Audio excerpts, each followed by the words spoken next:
पुरी की भव्य रथ यात्रा से पहले एक ऐसी रहस्यमयी और भावनात्मक घटना होती है जो हर किसी को भीतर तक झकझोर देती है। यह घटना है अनवसरा काल की, यानी वो समय जब भगवान जगन्नाथ बीमार पड़ जाते हैं। जी हां, भक्तों के लिए ये चौंकाने वाला क्षण होता है, क्योंकि जिन पर वे अपनी बीमारी तक छोड़ते हैं वही भगवान खुद अस्वस्थ हो जाते हैं। क्या होता है इस दौरान? हर साल ज्येष्ठ पूर्णिमा के दिन भगवान जगन्नाथ, बलभद्र और सुभद्रा को स्नान मंडप में 108 कलशों से स्नान कराया जाता है।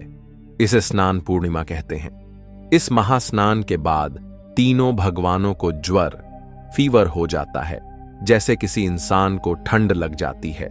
इसके बाद उन्हें विश्राम के लिए गर्भगृह से बाहर एक विशेष स्थान पर रखा जाता है, जिसे अनवसरा गृह कहा जाता है। हर साल अपनी रथ यात्रा से पहले 15 दिनों के लिए बीमार पड़ जाते हैं। जी हां, आपने सही सुना। वही जगन्नाथ जी जिनके दर्शन मात्र से भक्तों के सभी कष्ट दूर हो जाते हैं। वे खुद बीमार हो जाते हैं, लेकिन यह कोई साधारण बीमारी नहीं है। यह है उनके असीम प्रेम की कहानी, एक ऐसी कहानी जो हमें सिखाती है कि सच्चा प्रेम क्या होता है।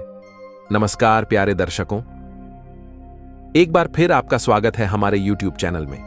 प्यारे दर्शकों, आज हम एक नई कहानी, एक नया वीडियो लेकर आपके सामने उपस्थित हुए हैं। आज की जो कथा है वह अत्यंत ज्ञानवर्धक और प्रेरणादायक है। कथा शुरू करने से पहले आपसे एक विनम्र निवेदन है। शास्त्रों में कहा गया है कि अधूरी छोड़ी गई कथा दुख और पाप का कारण बनती है, इसलिए इसे अंत तक अवश्य सुनें। और अगर आप अपनी मां से सच्चा प्रेम करते हैं तो इस वीडियो को लाइक करें, हमारे चैनल को सब्सक्राइब करें। तो आइए बिना किसी विलंब के आरंभ करते हैं आज की प्रेरणादायक कथा। ज्येष्ठ मास की पूर्णिमा का दिन, आकाश में चांद की चांदनी और पुरी में भक्तों का सैलाब। यह दिन है स्नान पूर्णिमा का, जब भगवान जगन्नाथ अपने भाई बलभद्रा और बहन सुभद्रा के साथ मंदिर से बाहर आते हैं। लेकिन यह कोई साधारण स्नान नहीं है। 108 सुवर्ण घड़ों में भरा गया है पवित्र जल गंगा, यमुना, नर्मदा, गोदावरी और सिंधु के पानी से। इस जल में मिलाए गए हैं अनगिनत सुगंधित फूल, तुलसी के पत्ते और आयुर्वेदिक जड़ी बूटियां। जब यह शीतल जल भगवान के कोमल शरीर पर गिरता है तो लगता है जैसे पूरी प्रकृति उनकी सेवा में लग गई हो। हजारों भक्त मंत्रोच्चार के साथ इस दृश्य को देखते हैं। कहीं किसी की आंखों से आंसू गिर रहे हैं, कहीं कोई भाव विभोर होकर नृत्य कर रहा है। यह स्नान सिर्फ एक अनुष्ठान नहीं, बल्कि प्रेम का सागर है जो तरंगित हो रहा है। लेकिन फिर क्या होता है? स्नान के बाद भगवान को ठंड लग जाती है, उन्हें बुखार आ जाता है। हां, सच में वे बीमार पड़ जाते हैं। और इसके बाद शुरू होता है वो समय जिसे कहते हैं अनवसर काल। अब मंदिर के कपाट बंद हो जाते हैं। 15 दिनों तक भक्तों को अपने प्रभु के दर्शन नहीं होते। बाहर हजारों भक्त इंतजार करते हैं, दुआएं करते हैं, रोते हैं, प्रार्थना करते हैं। अंदर भगवान आराम कर रहे हैं, बीमारी से उबरने की कोशिश कर रहे हैं। क्या आप जानते हैं इन 15 दिनों में क्या होता है? मंदिर के पुजारी वैद्य बन जाते हैं। भगवान को आयुर्वेदिक काढ़ा दिया जाता है, उन्हें फलों का रस पिलाया जाता है, शीतल लेप लगाया जाता है। रात को सोने से पहले मीठा दूध अर्पित किया जाता है, बिल्कुल वैसे ही जैसे घर में कोई बीमार हो तो उसकी सेवा की जाती है। पूरी की हवा में उदासी छा जाती है। वो रसोई जो कभी बंद नहीं होती, वो भी बंद हो जाती है। 56 भोग की जगह सिर्फ काढ़ा और फलों का रस। मंदिर में सन्नाटा, बाहर भक्तों की बेचैनी। लेकिन यह सब क्यों होता है? इसके पीछे छुपी है एक ऐसी कहानी जो आपकी आंखों को नम कर देगी। सदियों पहले पुरी में रहते थे माधवदास, एक ऐसे भक्त जिनके लिए जगन्नाथ जी ही सब कुछ थे। वे अकेले थे इस संसार में, न कोई पत्नी, न कोई संतान, न कोई रिश्तेदार। बस एक ही रिश्ता था अपने प्रभु जगन्नाथ से। माधवदास का हर दिन शुरू होता था भगवान के दर्शन से। वे घंटों मंदिर में बैठकर भजन करते, प्रभु से बातें करते जैसे कोई अपने सखा से करता है। और आश्चर्य की बात यह थी कि भगवान भी उनसे बातें करते थे। हाँ, सच में वे उनके साथ खेलते, हंसते, यहां तक कि शरारतें भी करते थे। माधवदास की खुशी का कोई ठिकाना नहीं था। वे कहते थे, मेरे पास तो सब कुछ है, मेरे जगन्नाथ है ना, वे मेरी रक्षा करेंगे, मेरी सेवा करेंगे। और सच में भगवान की कृपा से उन्हें कभी किसी चीज की कमी नहीं हुई। लेकिन एक दिन सब कुछ बदल गया। माधवदास को अचानक से बहुत तेज बुखार आया। दस्त उलटी शुरू हो गई। बुखार इतना तेज था कि वे बिस्तर से उठ भी नहीं पा रहे थे। दिनरा पसीने से तरबतर रहते, कुछ खाने का मन नहीं करता, पानी भी नहीं पी पाते थे। दिन बीतते गए, माधवदास की हालत बिगड़ती जा रही थी। वे इतने कमजोर हो गए कि अपना ख्याल भी नहीं रख पा रहे थे। अकेले पड़े रहते और भगवान को पुकारते रहते, हे जगन्नाथ, हे प्रभु, कहां हो तुम? तुमने कहा था कि मेरी रक्षा करो। आज मैं इतना बीमार हूं, कहां हो तुम? लेकिन भगवान का कहीं नाम निशान नहीं। दिन रात माधवदास तड़पते रहते। कभी कभी तो वे बेहोश हो जाते। जब होश आता तो फिर भगवान को पुकारते, लेकिन कोई जवाब नहीं मिलता। 15 दिन बीत गए। माधवदास की हालत अब गंभीर हो चुकी थी। वे मृत्यु के करीब पहुंच गए थे। उनकी सांसें तेज चल रही थीं, हाथ पैर ठंडे पड़ चुके थे। लगता था कि अब वे बच नहीं सकते। 16वें दिन सुबह जब माधवदास की आंख खुली तो उन्होंने देखा कि उनके पास एक नौजवान बैठा है।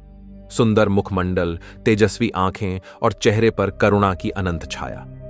यह नौजवान माधवदास का माथा सहला रहा था। कौन हो तुम?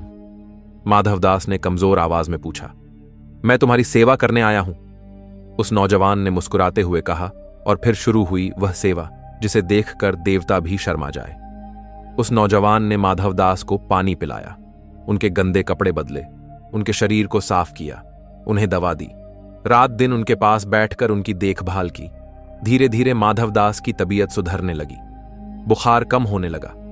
वे थोड़ा खाने पीने लगे। उस नौजवान की सेवा इतनी निस्वार्थ थी कि माधवदास हैरान रह गए। तुम कौन हो भाई? तुम मेरी इतनी सेवा क्यों कर रहे हो? मैं तो तुम्हें जानता भी नहीं। नौजवान ने सिर्फ मुस्कुराकर कहा, सेवा करने के लिए क्या जानना जरूरी है? तुम बीमार हो, मैं स्वस्थ हूं, बस यही काफी है। जब माधवदास पूरी तरह स्वस्थ हो गए तो उस नौजवान ने कहा, माधव, अब मैं जा रहा हूं। नहीं, तुम कहीं नहीं जाओगे। तुमने मेरी इतनी सेवा की है, मैं तुम्हें कैसे जाने दूं? मुझे जाना होगा माधव, लेकिन तुम परेशान मत हो, मैं हमेशा तुम्हारे साथ हूं। और यह कहकर वो नौजवान अदृश्य हो गया। माधवदास हैरान रह गए। ये क्या हुआ? वो कौन था? उसी रात माधवदास के सपने में भगवान जगन्नाथ आए। वही मुस्कान, वही करुणा भरी आंखें। माधव, पहचाना मुझे? माधवदास की आंखों से आंसू बहने लगे। प्रभु, वो नौजवान, वो तुम थे? हां माधव, मैं ही था। तुम्हारी सेवा करने के लिए मैं स्वयं आया था। लेकिन प्रभु, आप तो भगवान हैं, आपने मेरी सेवा क्यों की? मैं तो आपका दास हूं। भगवान जगन्नाथ की आंखों में आंसू आ गए। माधव, जब मेरा भक्त कष्ट में होता है तो मुझसे रहा नहीं जाता। तुम्हारी पीड़ा में सह नहीं सकता था, इसीलिए मैं आया था। लेकिन प्रभु, अगर आप चाहते तो मेरा रोग तुरंत ठीक कर सकते थे। आपको मेरी सेवा करने की क्या जरूरत थी? भगवान ने गहरी सांस ली। माधव, प्रारब्ध के फल को भोगना पड़ता है। मैं चाहता तो तुम्हारा रोग मिटा सकता था, लेकिन फिर तुम्हें यह कष्ट किसी और जन्म में भोगना पड़ता, और मैं नहीं चाहता कि मेरा भक्त एक जन्म भी कष्ट उठाए। तो फिर प्रभु, इसीलिए मैंने तुम्हारे कष्ट को बांटा। तुम्हारी सेवा करके मैंने तुम्हारे प्रारब्ध को हल्का किया, लेकिन फिर भी तुम्हारी बीमारी के 15 दिन बाकी है। माधवदास रो पड़े। प्रभु, मैं उन 15 दिनों को भी सह लूंगा, आपने इतना किया है मेरे लिए। नहीं माधव, मैं नहीं चाहता कि तुम एक दिन भी और कष्ट सहो। तुम्हारी बाकी बीमारी मैं अपने ऊपर ले लेता हूं। नहीं प्रभु, यह कैसे हो सकता है? आप भगवान हैं। माधव, प्रेम के आगे भगवान होना या इंसान होना कुछ मायने नहीं रखता। तुम मेरे प्रिय हो, तुम्हारा कष्ट मैं सह नहीं सकता। किया, उन्हें दवा दी। रात दिन उनके पास बैठकर उनकी देखभाल की। धीरे धीरे माधवदास की तबीयत सुधरने लगी। बुखार कम होने लगा। वे थोड़ा खाने पीने लगे। उस नौजवान की सेवा इतनी निस्वार्थ थी कि माधवदास हैरान रह गए। तुम कौन हो भाई? तुम मेरी इतनी सेवा क्यों कर रहे हो? मैं तो तुम्हें जानता भी नहीं। नौजवान ने सिर्फ मुस्कुराकर कहा, सेवा करने के लिए क्या जानना जरूरी है? तुम बीमार हो, मैं स्वस्थ हूं, बस यही काफी है। जब माधवदास पूरी तरह स्वस्थ हो गए तो उस नौजवान ने कहा, माधव, अब मैं जा रहा हूं। नहीं, तुम कहीं नहीं जाओगे। तुमने मेरी इतनी सेवा की है, मैं तुम्हें कैसे जाने दूं? मुझे जाना होगा माधव, लेकिन तुम परेशान मत हो, मैं हमेशा तुम्हारे साथ हूं। और यह कहकर वो नौजवान अदृश्य हो गया। माधवदास हैरान रह गए। यह क्या हुआ? वो कौन था? उसी रात माधवदास के सपने में भगवान जगन्नाथ आए। वही मुस्कान, वही करुणा भरी आंखें। माधव, पहचाना मुझे? माधवदास की आंखों से आंसू बहने लगे। प्रभु, वो नौजवान, वो तुम थे। हां माधव, मैं ही था। तुम्हारी सेवा करने के लिए मैं स्वयं आया था। लेकिन प्रभु, आप तो भगवान हैं, आपने मेरी सेवा क्यों की? मैं तो आपका दास हूं। भगवान जगन्नाथ की आंखों में आंसू आ गए। माधव, जब मेरा भक्त कष्ट में होता है तो मुझसे रहा नहीं जाता। तुम्हारी पीड़ा में सह नहीं सकता था, इसीलिए मैं आया था। लेकिन प्रभु, अगर आप चाहते तो मेरा रोग तुरंत ठीक कर सकते थे। आपको मेरी सेवा करने की क्या जरूरत थी? भगवान ने गहरी सांस ली। माधव, प्रारब्ध के फल को भोगना पड़ता है। मैं चाहता तो तुम्हारा रोग मिटा सकता था, लेकिन फिर तुम्हें यह कष्ट किसी और जन्म में भोगना पड़ता, और मैं नहीं चाहता कि मेरा भक्त एक जन्म भी कष्ट उठाए। तो फिर प्रभु, इसलिए मैंने तुम्हारे कष्ट को बांटा। तुम्हारी सेवा करके मैंने तुम्हारे प्रारब्ध को हल्का किया, लेकिन फिर भी तुम्हारी बीमारी के 15 दिन बाकी है। माधवदास रो पड़े। प्रभु, मैं उन 15 दिनों को भी सह लूंगा। आपने इतना किया है मेरे लिए। नहीं माधव, मैं नहीं चाहता कि तुम एक दिन भी और कष्ट सहो। तुम्हारी बाकी बीमारी मैं अपने ऊपर ले लेता हूं। नहीं प्रभु, यह कैसे हो सकता है? आप भगवान हैं। माधव, प्रेम के आगे भगवान होना या इंसान होना कुछ मायने नहीं रखता। तुम मेरे प्रिय हो, तुम्हारा कष्ट मैं सह नहीं सकता। और भगवान जगन्नाथ ने माधवदास की बाकी 15 दिन की बीमारी अपने ऊपर ले ली। उसी दिन से यह परंपरा शुरू हुई। हर साल ज्येष्ठ पूर्णिमा को जब भगवान का स्नान होता है तो वे बीमार पड़ जाते हैं। 15 दिन तक वे अपने भक्तों के कष्टों को अपने ऊपर लेते हैं। यह कोई काल्पनिक कहानी नहीं है, यह सच है। आज भी पुरी में यही होता है। स्नान के बाद भगवान को सर्दी बुखार हो जाता है। मंदिर के कपाट बंद हो जाते हैं। वैद्य आकर भगवान की जांच करते हैं। उन्हें दवा दी जाती है, काढ़ा पिलाया जाता है। 15 दिन बाद जब वे ठीक हो जाते हैं तो नेत्र उत्सव मनाया जाता है। भगवान की आंखें खुलती हैं। वे फिर से अपने भक्तों को दर्शन देते हैं और फिर शुरू होती है भव्य रथ यात्रा। आज जब हम इस कहानी को सुनते हैं तो कई सवाल मन में आते हैं। क्या सच में भगवान बीमार पड़ सकते हैं? क्या वे दर्द महसूस कर सकते हैं?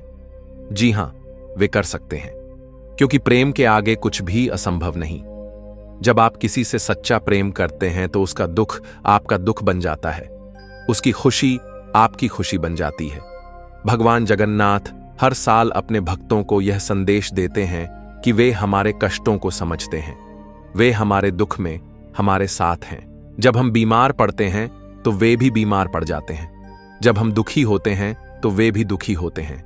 यह है उनका अनंत प्रेम, यह है उनकी असीम करुणा। इन 15 दिनों में पुरी के मंदिर में क्या होता है, यह जानना भी दिलचस्प है।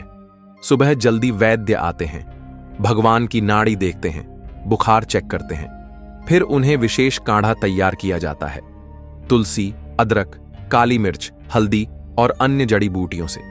दोपहर में उन्हें फलों का रस दिया जाता है, आम का रस, मौसमी का रस या फिर नारियल पानी। शाम को उनके माथे पर शीतल लेप लगाया जाता है, चंदन, कपूर और गुलाब जल से। रात को सोने से पहले उन्हें मीठा दूध पिलाया जाता है। दूध में केसर, इलायची और मिश्री मिलाई जाती है। पुजारी उनकी सेवा इस तरह करते हैं जैसे कोई मां अपने बीमार बच्चे की सेवा करती है।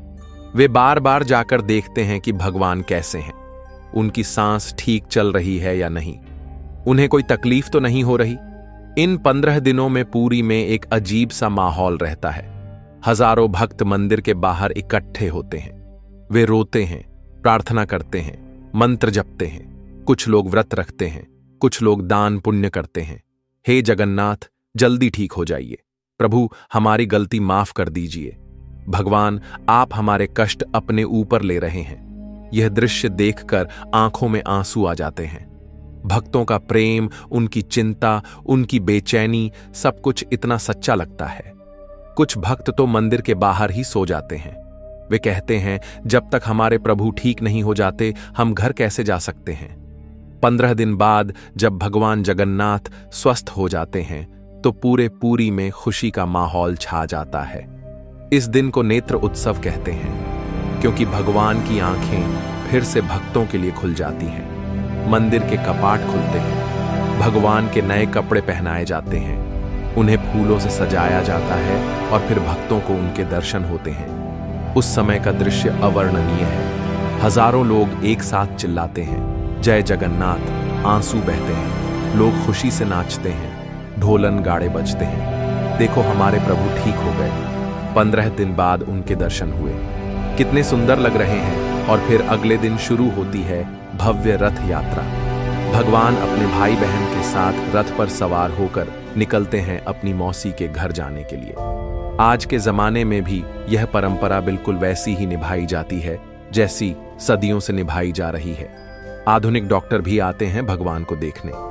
वे कहते हैं कि वास्तव में मूर्ति के तापमान में बदलाव होता है, उनके चेहरे पर थकान दिखाई देती है। यह कैसे संभव है?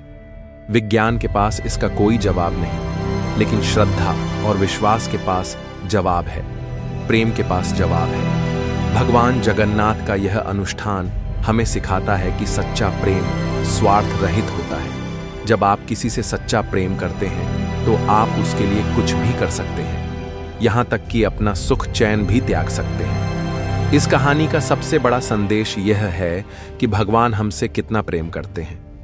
जब हम दुख में होते हैं तो वे भी दुखी होते हैं। जब हम बीमार पड़ते हैं तो वे भी हमारे साथ कष्ट सहते हैं। ये कहानी हमें यह भी सिखाती है कि सेवा का मतलब क्या होता है। माधवदास की सेवा करके भगवान ने दिखाया कि सच्ची सेवा निस्वार्थ होती है, उसमें कोई अपेक्षा नहीं होती। और सबसे बड़ी बात यह है कि यह कहानी हमें बताती है कि हमारे कष्ट व्यर्थ नहीं जाते। भगवान हमारे हर दुख को देखते हैं, समझते हैं और उसे अपने ऊपर ले लेते हैं। आज जब हम अपने जीवन में कष्ट आते देखते हैं तो हमें याद रखना चाहिए कि हमारे जगन्नाथ जी हमारे साथ हैं। वे हमारे दुख में हमारे साथ दुखी होते हैं, हमारी पीड़ा को अपने ऊपर लेते हैं। हर साल जब वे बीमार पड़ते हैं तो वे हमें याद दिलाते हैं कि वे हमारे कष्टों को भूले नहीं हैं। वे आज भी उसी तरह हमारी चिंता करते हैं जैसे माधवदास की करते थे। यह है जगन्नाथ जी का प्रेम, यह है उनकी करुणा, यह है उनका वह वादा जो वे आज तक निभा रहे हैं। जब भी आप कष्ट में हो, दुखी हो, परेशान हो तो याद रखिए कि पुरी में बैठे आपके जगन्नाथ जी आपकी चिंता कर रहे हैं। वे आपके दुख को अपने ऊपर लेने के लिए तैयार हैं, जैसे उन्होंने माधवदास के लिए अपना स्वर्गीय सुख त्याग दिया था। वैसे ही वे आपके लिए भी कुछ भी करने को तैयार हैं। बस आपकी श्रद्धा सच्ची होनी चाहिए, आपका प्रेम निस्वार्थ होना चाहिए। आज भी जब स्नान पूर्णिमा का दिन आता है तो पुरी में एक अजीब सा रहस्य घटित होता है। वैज्ञानिक इसे समझाने की कोशिश करते हैं, लेकिन श्रद्धा इससे कहीं ऊपर की चीज है। भगवान जगन्नाथ की मूर्ति में वास्तव में तापमान का बदलाव होता है। जो लोग उन्हें छूते हैं वे बताते हैं कि उनका शरीर गर्म हो जाता है, जैसे बुखार में होता है। उनके चेहरे का रंग भी बदल जाता है, आंखें थक जाती हैं। यह कैसे संभव है? एक पत्थर की मूर्ति में यह लक्षण कैसे आ सकते हैं? पुजारियों का कहना है कि यह भगवान की लीला है। वे सच में अपने भक्तों के कष्ट अपने ऊपर लेते हैं। उनका शरीर इसलिए गर्म होता है क्योंकि वे हजारों लोगों की पीड़ा को सह रहे होते हैं। हर साल इन 15 दिनों में एक खास बात होती है। जो भक्त मंदिर के बाहर प्रार्थना करते हैं उनकी मनोकामनाएं पूरी हो जाती हैं।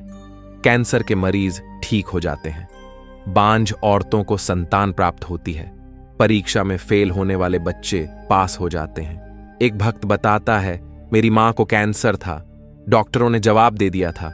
उस साल अनवसर काल में मैं रोज मंदिर के बाहर बैठकर रोता था। मैं कहता था, प्रभु आप मेरी मां का दुख अपने ऊपर ले लीजिए। 15 दिन बाद जब भगवान ठीक हुए तो मेरी मां भी ठीक हो गई। एक और भक्त कहता है, मेरा बेटा 5 साल से बोल नहीं पा रहा था। मैंने अनवसर काल में व्रत रखा, भगवान से कहा कि वे मेरे बेटे की तकलीफ अपने ऊपर ले लें। नेत्र उत्सव के दिन जब मंदिर के कपाट खुले तो मेरे बेटे ने पहली बार जय जगन्नाथ कहा। यह सिर्फ कहानियां नहीं है, यह वास्तविक अनुभव है उन लोगों के जिन्होंने भगवान जगन्नाथ की करुणा को महसूस किया है। इन 15 दिनों में पुरी का पूरा माहौल ही बदल जाता है। यहाँ के स्थानीय लोग बताते हैं कि हवा में एक अजीब सी शांति छा जाती है, समुद्र की लहरें भी धीमी हो जाती हैं। पुरी के पुराने निवासी बताते हैं कि माधवदास की आत्मा आज भी वहां भटकती है। वे कहते हैं कि अनवसर काल के दिनों में एक बुजुर्ग व्यक्ति मंदिर के आसपास दिखाई देता है। वह भगवान के लिए रोता है, उनकी चिंता करता है। यह माधवदास की आत्मा है। वे कहते हैं वो आज भी अपने प्रभु की सेवा कर रहा है। भगवान जब बीमार पड़ते हैं तो वह उनके पास आ जाता है। यह सुनकर रोंगटे खड़े हो जाते हैं। प्रेम इतना गहरा हो सकता है कि मृत्यु के बाद भी वह समाप्त न हो। एक पुजारी बताता है, मैंने कई बार देखा है, रात के समय जब हम भगवान की सेवा करते हैं तो लगता है जैसे कोई और भी वहां है, कोई और भी भगवान का माथा सहला रहा है। 15 दिन बाद जब भगवान ठीक हो जाते हैं तो पूरी दुनिया में खुशी छा जाती है। रथ यात्रा का दिन आता है। 3 विशाल रथ तैयार किए जाते हैं भगवान जगन्नाथ के लिए, बलभद्र जी के लिए और सुभद्रा जी के लिए। यह यात्रा सिर्फ एक उत्सव नहीं है, यह जीत का जश्न है। प्रेम की जीत, करुणा की जीत, अच्छाई की जीत। लाखों लोग आते हैं इस यात्रा में भाग लेने। वे रथ खींचते हैं, नाचते हैं, गाते हैं, रोते हैं खुशी से। हमारे प्रभु ठीक हो गए, वे फिर से हमारे साथ हैं। प्रेम की जीत हुई है। यह दृश्य इतना भावुक होता है कि देखने वाले की आंखों से आंसू निकल आते हैं। रथ यात्रा में भगवान जाते हैं गुंडीचा मंदिर। यह उनकी मौसी का घर माना जाता है। यहाँ की कहानी भी दिलचस्प है। कहते हैं कि भगवान की मौसी गुंडीचा उनसे बहुत प्रेम करती थी। जब भगवान बीमार पड़ते थे तो वह बहुत परेशान हो जाती थी। वो रोती थी, उनके लिए प्रार्थना करती थी। एक बार उसने भगवान से कहा, प्रभु आप हर साल बीमार क्यों पड़ते हैं?